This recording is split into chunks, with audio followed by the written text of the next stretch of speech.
Hello everybody. We're gonna make we are getting back on our vlog game.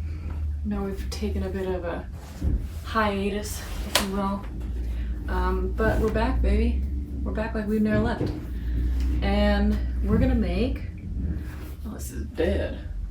We're gonna be making some artwork for an upcoming song called California Queen. I have a couple ideas. I don't know if they're gonna work. I'm probably a little rusty as well, but we're gonna try. Let's see, update on the year so far. We've put out a remix for the I'm Glad That You Found Someone track, which featured my friend Charlie Curtis Beard, and it's fantastic. We had a really successful TikTok campaign, and it was really hard to choose a winner overall, but we did it. And Nash was super helpful in choosing that as well, and now we have the remix out with Charlie on it, and it's doing really well. It got like 100,000 streams in 2 days or something, which was crazy. Actually kind of blew my mind. But that's out now. I just had a little fun track come out today with Pluko and Duckworth with the Red Bull Records team, which is also exciting stuff. Oh my god, Bridgerton, go away, go away, oh my god, I'm sorry. Okay, holy shit, I just got attacked by Bridgerton, but, here we go, we're gonna go to Pinterest. Oh, okay, so, we had this little track came out today that we worked on for the last couple months actually, and it turned out really fun. Originally, it was a track that Pluko had sent me, and then Duckworth jumped on it and brought kind of a whole new life, energy, whatever to it, and really happy with it. Really happy with how it turned out. Love friendship. Love making music with friends, you know? It's pretty tight. Oh, here we go. Here's the moment of do I remember my password ever for any site ever. No, that's not it. 1 second, Jesus Christ. Oh my god. What the fuck?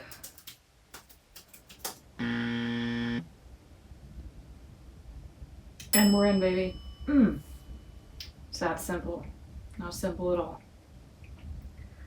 But okay, so today the objective is artwork for my next song, which is called California Queen. And I have a couple ideas. We're gonna try one right now, which could go a variety of ways, as you know. But let's check it out.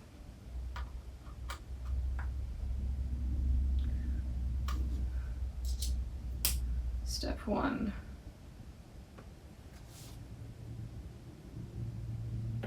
Okay, so the idea, since it's California Queen, it's kind of touching on this, like,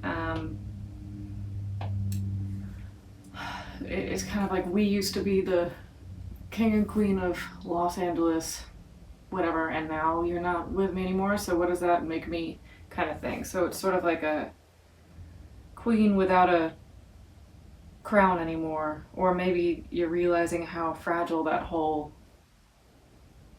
united front was, if that makes sense. So my idea was to do some kind of paper crown kind of thing with tape and maybe put like a heart on it or something, and that kind of emulating how when you're in love with somebody it feels like this big powerful regal thing, but then sometimes when you look back at it, it really was pretty fragile and made out of paper. I don't know. Could be stupid. Could be stupid. We'll see.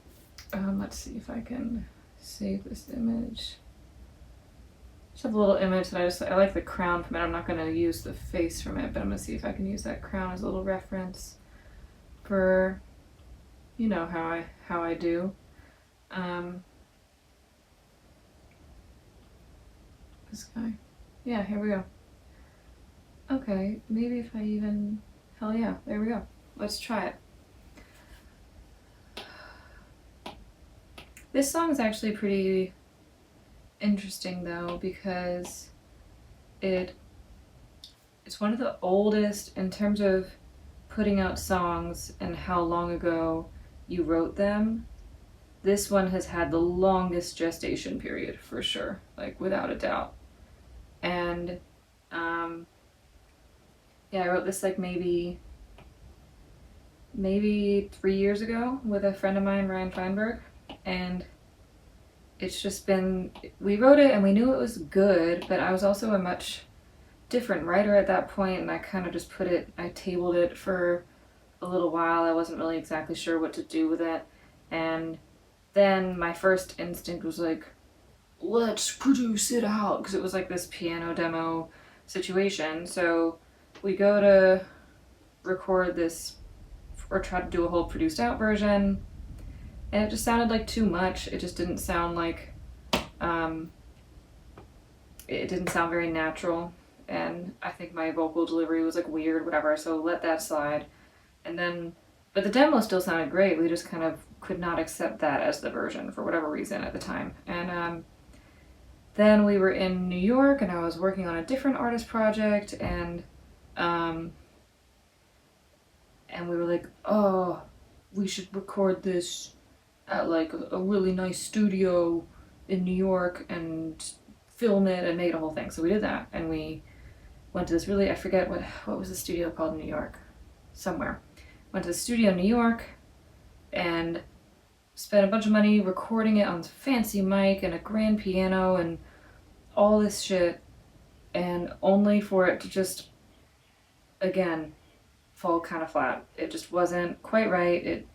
It was mostly my fault. I had not adequately prepared for, a tracking day, and so we spent all this time and money on that.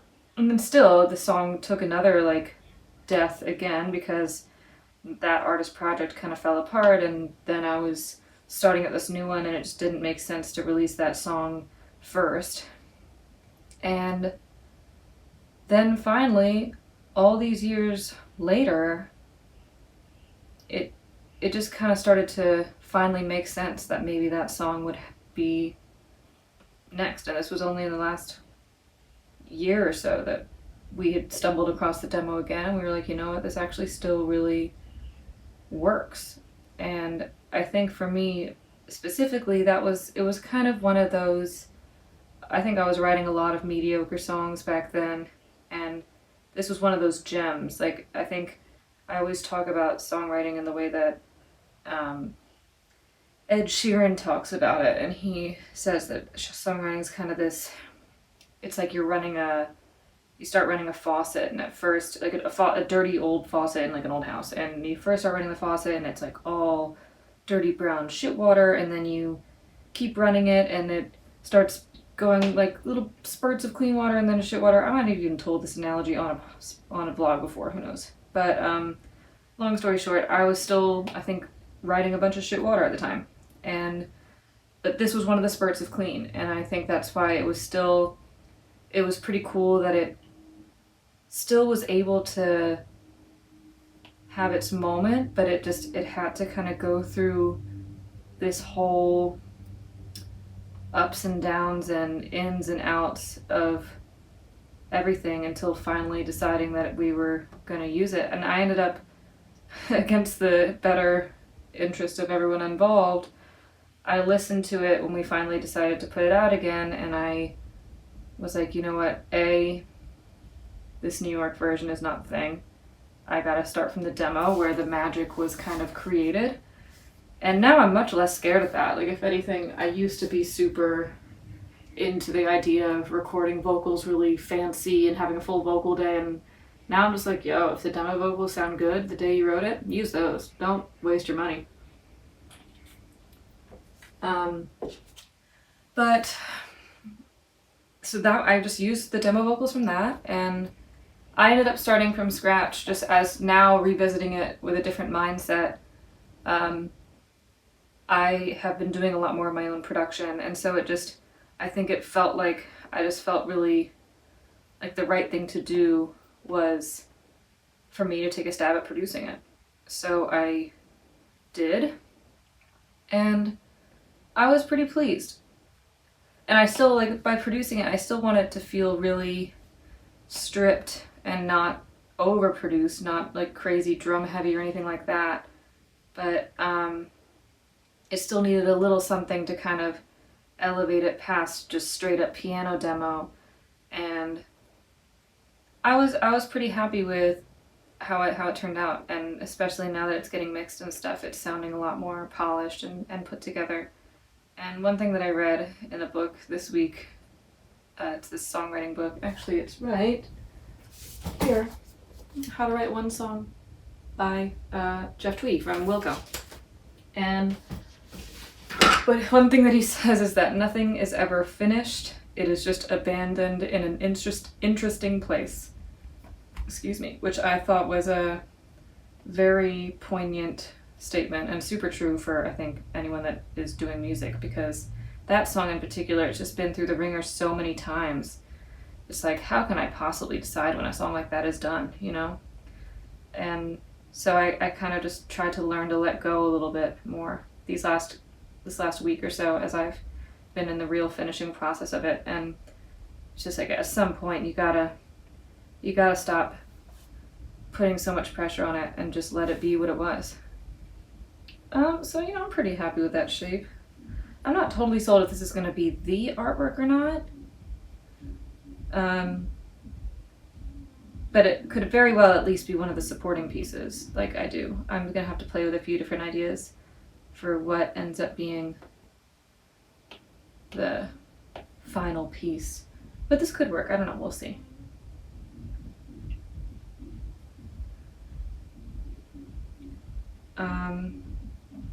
But what else? So, hold on. These circles are super.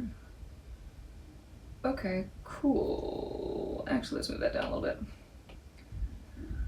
So that's getting done. We're also working on, I mean, there's a whole lot of, I think the reason you eventually have to let things go is because otherwise you won't get anything done, and it's just too hard to put that much pressure on songs because we have a lot to finish this year and a lot of things that I want to put out. And then also, like, even I'm excited about the stuff I'm writing now, which could be the stuff that comes out a year or 2 years from now. So, like, I want to get to that, you know, and probably when I'm there, I'm going to want to get to somewhere else. So you just kind of got to keep moving, because otherwise what you doing? I'm also trying out this new setup. I finally got a ring light. Crazy times getting ring lights. Giving in, becoming a true vlogger. 'Cause baby, I'm your California queen.